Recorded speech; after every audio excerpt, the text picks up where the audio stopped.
Buck, trot up here in Kentucky. You must be thrilled to be back. Yeah, it's always exciting. I mean, if you're an American, you event, this is where you want to be. So I'm very fortunate to have the 3 horses that I have. Tell me, who are you riding here this weekend? I have Ballynoecastle RM, who was 4th here last year, and then I have Park Trader, who I think is 11 years old. He was here last year, and he was quite green last year, and I took him quite quietly. But he finished up the year 2nd at Fair Hill. And then I have a mare that is extremely talented, a little bit temperamental, but she won the 3-star out in California at Galway. My dad bred her, so that's quite exciting. I love all 3 horses. I think they're all pretty good. And have you been here a couple of days? You've had a chance to look at the cross country?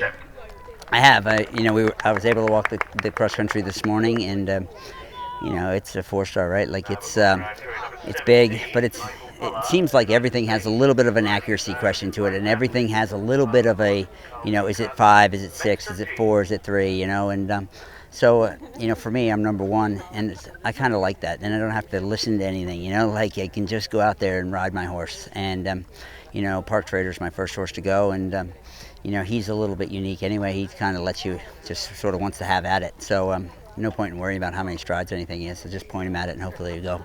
And but it's a beautifully laid out track. It's the conditions couldn't be better, and it's a beautiful day here in Kentucky. And before cross country, first up you've got the dressage. How do you approach when you go into such an enormous arena? You said you've got an experienced horse, a less experienced horse. Does it alter?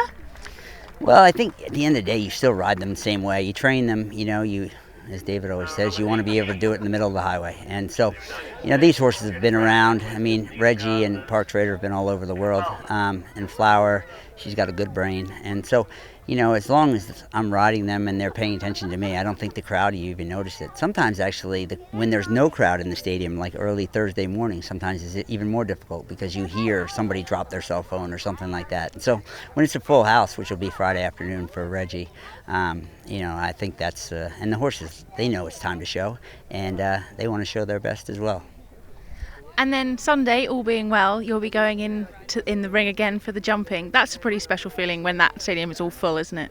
Yeah, I mean we don't get that here in America. That's a huge stadium, and it's packed. And they really cheer for the Americans, and they they're starting to learn the horses. And certainly Ballynoecastle RM is a horse that everybody knows in this country. He's just a dream horse. He's been so successful, but he's just a nice horse. He's, anybody could ride him around, walk him, do whatever, and it's cool for the crowd to see a horse like him. And being an American riding at home, do you really notice the crowd really cheer for when you guys go in?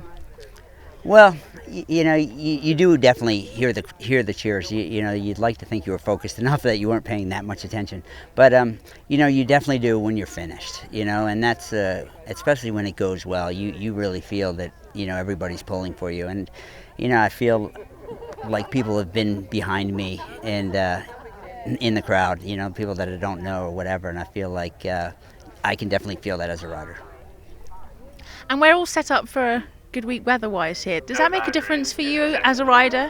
Yeah, I mean, one of the things we were fortunate enough to they allowed us to pick which horses we went in which order, and so Ballynoecastle, he's he's an experienced horse, and but he's had a wind surgery, and so we definitely, Carl Siegel and I, went over the weather time and time again because he's a bit better in the afternoon because of the wind surgery, coughs a little bit, and so you want to be able to feed him early so that he doesn't have stuff to cough up. And so that was a question is, if he went in the middle, then would he go Thursday afternoon, which would be great, but if he went first Friday, that wouldn't be so good.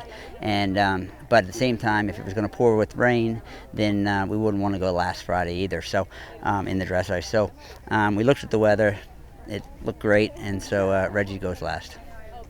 Great, well, thanks for talking to us. Best of luck this weekend on all 3 rides. Thank you, I'll need it.